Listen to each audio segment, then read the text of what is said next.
अपनी पढ़ाई पूरी करने के लिए विक्रम विदेश चला गया था। कॉलेज के बाद विक्रम अपने दोस्तों से कभी नहीं मिल पाया था। एक दिन वो चारों अचानक एक पार्टी में मिल जाते हैं। विक्रम अपने तीनों दोस्तों को अपनी पुश्तैनी हवेली पर बुलाता है। सब ने साथ मिलकर पार्टी करने का फैसला किया था। जब वे गांव पहुंचते हैं, तो उन्हें पता चलता है कि वहां के लोग हवेली से डरते हैं।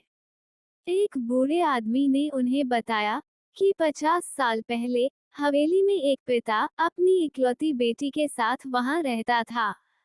पिता उस हवेली की देखरेख का काम करता था। उसकी बेटी संजना बहुत खूबसूरत थी। गांव के कई लड़के उसकी सुंदरता पर फिदा थे, लेकिन उसके पिता के सख्त मिजाज की वजह से किसी लड़के की हिम्मत नहीं होती थी संजना के आसपास भटकने की। संजना ने बचपन से ही अपनी शादी को लेकर खूब सपने संजोए थे। संजना की शादी उसके पिता ने पास के गांव के रईस के बेटे सुमेध के साथ तय कर दी थी। बाकी लड़कों की तरह सुमेध भी संजना की खूबसूरती का दीवाना था। संजना जितनी अपने पिता की लाडली थी, उतनी ही आज्ञाकारी भी थी।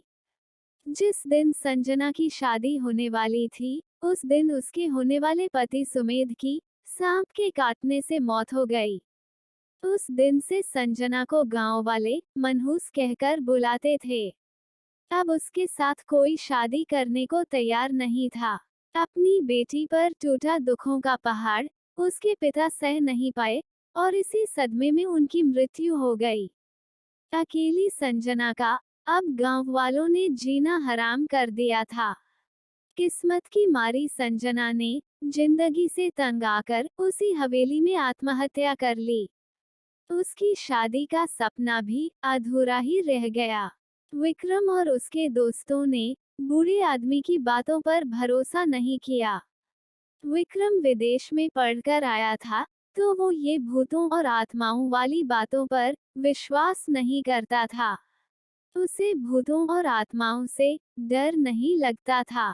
उसके दोस्त भी उसका साथ देते हुए हंसते हैं और हवेली की ओर आगे बढ़ते हैं। वहां उनको एक लड़की की परछाई दिखाई देती है। विक्रम के दोस्त थोड़ा घबरा जाते हैं, लेकिन विक्रम को भूतों से डर नहीं लगता था। ये दिखाने का उसे मौका मिल जाता है। वास्तव में भूत और आत्मा अस्तित्व में नहीं होते हैं, ये बताते उसने अपने दोस्तों को कहा, मैं तुम्हें दिखाऊंगा कि भूतिया हवेली सिर्फ एक कहानी है।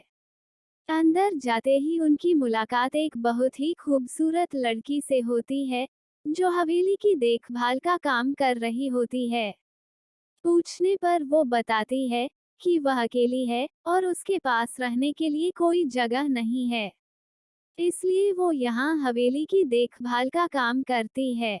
रात को वे चारों चैन से बैठे होते हैं कि तभी हवेली की दीवारों पर डरावनी तस्वीरें दिखने लगती है। विक्रम के तीनों दोस्त डर से कांपने लगते हैं, लेकिन विक्रम ने खुद को साबित करने के लिए हंसते हुए कहा, देखो, ये सब किसी की साजिश है। ये सब एक झूठ है। भूत वास्तव में मौजूद नहीं होते। तभी हवेली का दरवाजा अपने आप ही खुल जाता है और उस दौरान अजीब सी आवाज सुनाई देती है। विक्रम और उसके दोस्तों ने देखा कि एक लड़की छत से नीचे की तरफ उल्टा लटक कर चल रही थी। वे सब चकरा गए और विक्रम ने हिम्मत करते हुए पूछा, तुम कौन हो और यहाँ क्या लेने आई हो? लड़की के नजदीक आने पर उनको पता चला कि वास्तव में वह लड़की वही है जो हवेली में देखभाल का काम करती है। चारों दोस्त समझ जाते हैं कि वो बूढ़े आदमी की बताई गई संजना की आत्मा ही है। संजना चारों दोस्तों की ओर आगे बढ़ती है और उनको कहती है कि उनमें से किसी एक को उसकी आत्मा को मुक्त करने के लिए उसके साथ जाना होगा, और जो कोई भी ऐसा करने के लिए तैयार होगा, उसे मरना पड़ेगा। क्योंकि आत्मा और इंसान का मिलन नहीं हो सकता, इसलिए उसे भी मर के आत्मा बनना पड़ेगा। विक्रम ने उसकी मुक्ति के बारे में जानने की कोशिश की। तब संजना ने बताया कि बचपन से उसका एक ही छोटा सा सपना था, वो था उसकी शादी, जो यहाँ के गांव वालों की वजह से अधूरा रह गया। इसलिए अब वो इसी गांव से अपना साथी लेकर ही जाएगी। विक्रम के दोस्त वहां से भागने की कोशिश करते हैं, पर वो नाकामयाब होते हैं। और ऐसा करने पर संजना की आत्मा गुस्सा हो जाती है, जिसे शांत करना मुश्किल हो जाता है, और वो सबको खत्म करने की धमकी देती है। विक्रम इन सब का जिम्मेदार खुद को मानता है कि उसकी वजह से आज उसके दोस्तों पर ये मुसीबत आई है। उसको ही यह साबित करना था कि भूत और आत्माएं हकीकत में नहीं होती, और उसे भूतों और आत्माओं से डर नहीं लगता। ये सब चक्कर में उसके दोस्तों की जान आज खतरे में पड़ गई है। वो अपने दोस्तों से बात करता है और कहता है कि अब इसका सिर्फ एक ही रास्ता है, और वो ये कि वो उस संजना को अपना आत्मसमर्पण कर देगा, जिससे उसके दोस्तों की जान बच सकती है। ये सुनते ही उसके दोस्त दंग रह जाते हैं, और वो विक्रम को ऐसा ना करने के लिए कहकर और कोई रास्ता ढूंढने के लिए समझाते हैं। पर विक्रम नहीं मानता और कहता है कि संजना अब यहाँ से अपना साथी लिए बगैर नहीं जाएगी। किसी एक को तो उसके साथ जाना ही होगा, और वो आज रात को संजना को आत्मसमर्पण कर देगा। उसके दोस्तों ने विक्रम को संजना से और एक दिन की मोहलत मांगने को कहा, ताकि वो अपने दोस्तों के साथ कुछ समय बिता सके। विक्रम ने संजना से एक दिन का समय मांगा, और वो पूरा समय अपने दोस्तों के साथ बिताता है।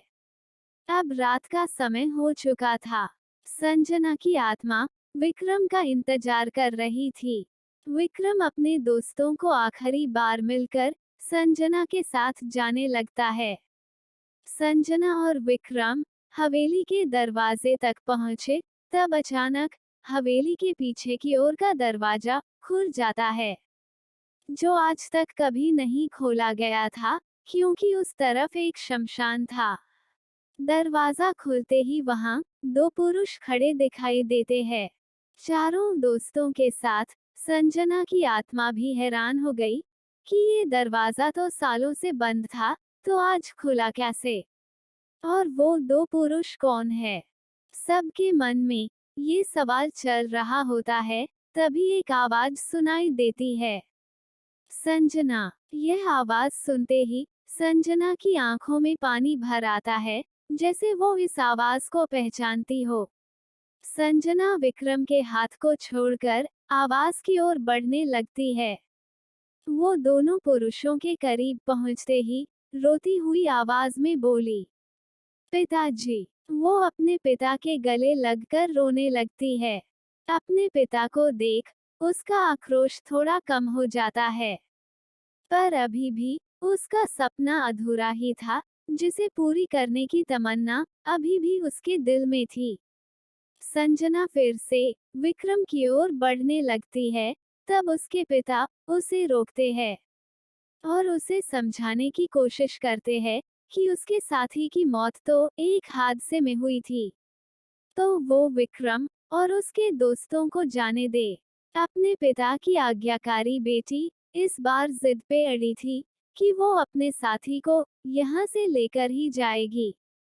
तब उसके पिता उसे समझाते हैं कि उसका साथी तो कब से उसका इंतजार कर रहा है, और वो पीछे मुड़कर देखते हैं, तब और एक परछाई अंदर आते हुए नजर आती है।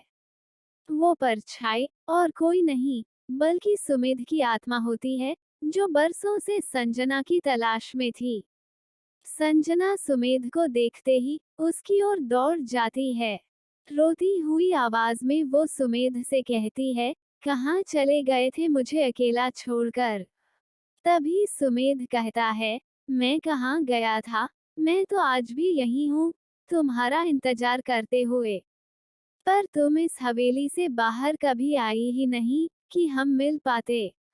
सुमेध और संजना दोनों की आत्मा अलग अलग जगह पर एक दूसरे का इंतजार कर रही थी, पर संजना के बदले की भावना ने उन्हें मिलने नहीं दिया था। संजना को उसका साथी सुमेध मिल गया। अब उसे किसी की भी जरूरत नहीं थी। हवेली और गांव अब आत्मा मुक्त हो जाते हैं। संजना अब हवेली को छोड़कर सुमेध और उसके पिताजी के साथ चली जाती है, पर वो तीसरा इंसान वहीं खड़ा रहता है जो संजना के पिता के साथ आया था। तभी विक्रम का दोस्त दीपक आगे आता है और वो तीसरे इंसान का शुक्रिया करता है। ये सब हैरान नजरों से देखते हुए विक्रम दीपक से पूछता है, क्या तुम इन्हें जानते हो?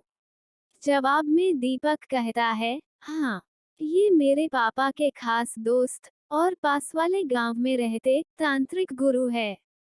मैंने अपने पापा से इनके बारे में सुना था। कल रात जब तुमने संजना को आत्मसमर्पण करने की बात कही, तब मुझे इनकी याद आई। मैंने पापा को फोन करके यहाँ की पूरी हकीकत सुनाई और उन्होंने ये सारी कहानी गुरुजी को सुनाई। तब गुरुजी ने एक दिन का समय मांगा, इसलिए हमने तुम्हें संजना से और एक दिन की मोहलत मांगने को कहा था।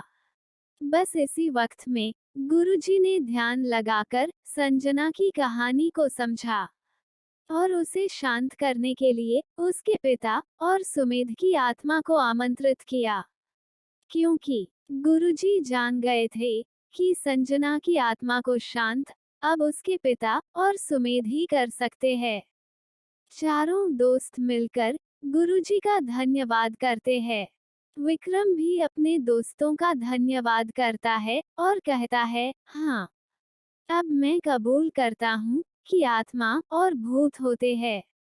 पर दोस्त अगर आप सब जैसे हो, तो आत्मा के होने पर भी वो अपने दोस्त को कुछ नहीं होने देंगे।